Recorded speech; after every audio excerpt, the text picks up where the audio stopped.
was always quite intrigued by seeing churches with signs out during the summertime, VBS, Vacation Bible School, non-denominational churches, fellowship churches. I did it a lot when I was growing up.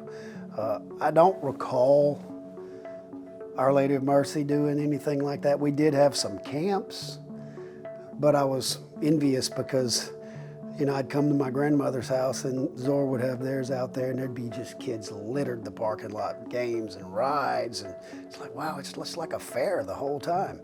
Where I'm running around being absolutely mischievous and not what I should be doing, thinking, man, if I was somewhere like that, I probably wouldn't be getting in trouble, things of that nature.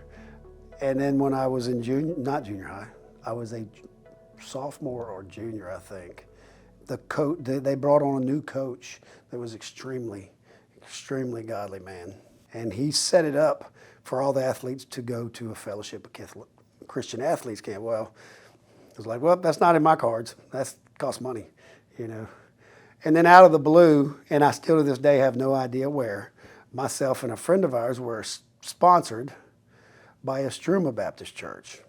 Never even went. I've never been on that campus in my life, and we're going to sponsor you to go, and they did, and it was phenomenal. Look, we sang songs, we played, we've got to practice football with the Denver Broncos. We got to go to Colorado State's football field. We got to go to the Air Force Academy's football field, and then it was like, wow, look at this, is so magical. But then the small groups that one of the first time I really had ever any instances with anything like a small group. And it was refreshing because you got to talk with people your own age. You really wasn't apprehensive about saying something. You're trying to navigate through peer pressure and stuff at the time. But it felt good because, you're in there and you're watching and they're clapping and looking. Like, am I supposed to be doing that? Are they going to think I'm weird if I do that too? But by the end of the week or by the middle of the week, I'm belting out songs like the best of them, and singing. And it was just a really enlightening experience. Guys that we were typical high school punks, created a bond.